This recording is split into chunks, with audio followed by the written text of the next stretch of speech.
এতটুকু এনশিওর করেছি আমি যখন ওখান থেকে ব্যাক করি লাস্ট 40 ইয়ার্সে কোনো বাংলাদেশি এই নাম্বার স্কোর করে নাই। ডিসিশন নিয়েছি যে আমি অ্যাক্টিং পারসিউ করব। আমার ফ্যামিলি থেকে আমাকে বলা হলো আমি আমার বংশের ওয়ান অফ দ্য বিগেস্ট কুলাঙ্গার। যেইবার আমি বাজেভাবে ফেল করেছি আমি সেই ঘটনাটা আপনাদের সাথে শেয়ার করব। ফেল করেছি আমি এখন অ্যাক্টিংয়ের সাইডে যাচ্ছি না, আমি as a human being career ক্যারিয়ার আমার লাইফ নিয়ে কথা বলছি। 2015 সালে আমি আমার LLB কমপ্লিট করে ইউনিভার্সিটি অফ নর্থাম্বরিয়াতে Lincoln's Inn was in London back then, তো এখনও আছে আই গেস। ওখানে আমি আমার বার কমপ্লিট করার জন্য যাই।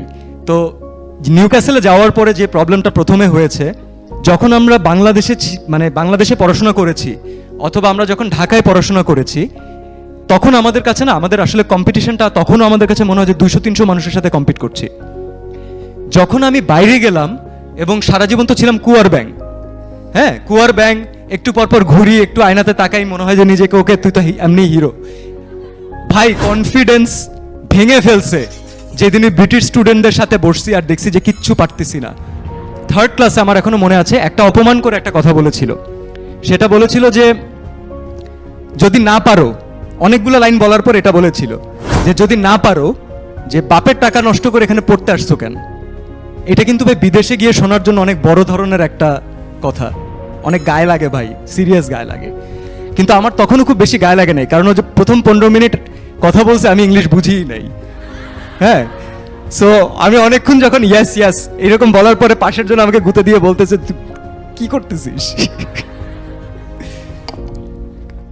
আমি ব্যাক করলাম, আসার পরে প্রথমবার এই জিনিস এনকাউন্টার করা, শরীর খারাপ, মন খারাপ, চোখ থেকে ফার্স্ট টাইম পানি চলে আসছে, পড়াশোনা নিয়ে তার উপরে আবার যেটা নিয়ে লাইফে কখনো কেউ কিছু বলেনি। কারণ মোটামুটি একাডেমিকে তো আমরা সবাই একটা স্ট্যান্ডার্ডে থাকি, তো আমরা এটা কখনো রিয়ালাইজই করি না যে হোয়াটস দেয়ার, হোয়াটস নেক্সট।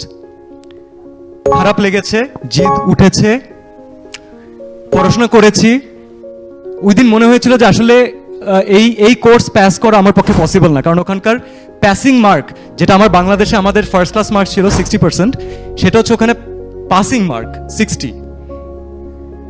আমি কিভাবে ওই জায়গা থেকে নিজেকে চেঞ্জ করার চেষ্টা করেছি আমি জাস্ট বলি, আমি সব কিছু কানেকশন অফ করে আমি জাস্ট কনসেন্ট্রেট করেছি, আমি ফোকাস করেছি যে পারবো না কেন।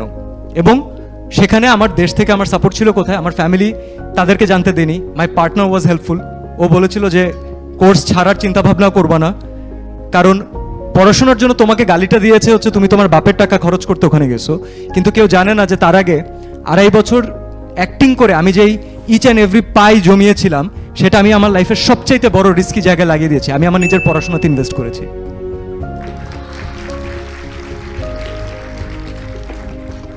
তো যখন এই ধরনের একটা কথা আসে না, তখন গায়ে লাগার পরে তখন গিয়ে বাসায় রিয়ালাইজ হয় যে দেয়ার ইজ সামথিং মোর, আরও অনেক কিছু দেখার আছে, অনেক কিছু শেখার আছে।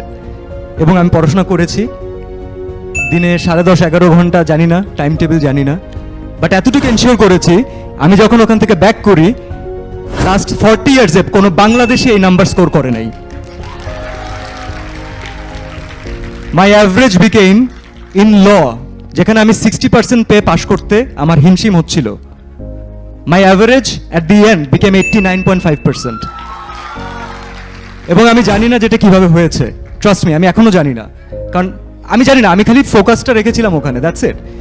মজার ব্যাপার হচ্ছে এত 89.5% স্কোর করার পরেও যে টিচার বাঙালি মেয়েদেরকে পছন্দ করতেন উনি কিন্তু আমাকে 61ই দিয়েছিলেন ওনার সাবজেক্টে। What's the take? না, জেলাস না ভাই, কোনো জেলাসের কিচ্ছু না, ওর আমার সাথে কিছু যাই আসে না, ওকে আমি দেখবো না, ও আমাকে দেখবে না। যেটা বোঝানোর চেষ্টা করেছি, যেটা আমার লাইফের সাথে রিলেট করার চেষ্টা করেছি, আপনি আপনার লাইফের 100% এফোর্ট দিলে একটা জিনিস আসবে, দ্যাটস গ্যারান্টিড।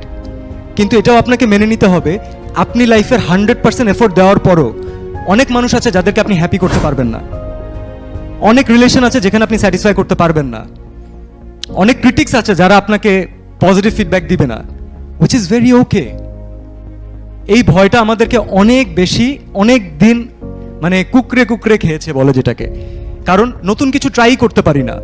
আমি যখন ব্যাক করেছি, আমি যখন ডিসিশন নিয়েছি যে আমি অ্যাক্টিং পারসিউ করব, আমার ফ্যামিলি থেকে আমাকে বলা হলো আমি আমার বংশের ওয়ান অফ দ্য বিগেস্ট কুলাঙ্গার, কারণ কেন তুমি এই পড়াশোনা করে এসে আবার এটা পারসিউ করবে। কারণ কি? কারণ হচ্ছে মেবি আমরা আমাদের এই সেক্টরে ওই রকম প্রপার এক্সাম্পল ক্রিয়েট করতে পারিনি, বলতে পারিনি যে না, this can be a respected profession. আমি ওই দিন জানতে পারলাম যে আড্ডার ছলে বলে দিয়েছে এই 23 তারিখে ইনশাল্লাহ আল্লাহ যদি চায় আমাদেরকে ন্যাশনাল অ্যাওয়ার্ড দেওয়া হবে। তো এই 23 তারিখে ন্যাশনাল অ্যাওয়ার্ড পাওয়ার পর আমি জানতে পারলাম যে এই স্ট্যাটাসটা নাকি দেশের ফার্স্ট ক্লাস সিটিজেনের। আমি তো কখনো ইমাজিনই করিনি যে আমি বাংলাদেশের একজন ফার্স্ট ক্লাস সিটিজেন হব। এটা তো আমার চিন্তাভাবনা ছিল না ভাই। আমি আপনাদের থেকে কিন্তু কোনো অংশে আলাদা না, ট্রাস্ট মি।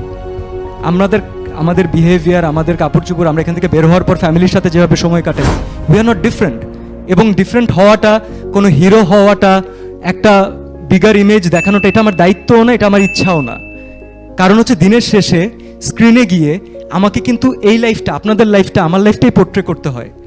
তো আমি বাইরে এসে কেন এটা মানে লার্জার দ্যান লাইফ একটা লাইফ দেখাবো মানুষকে? That was my part.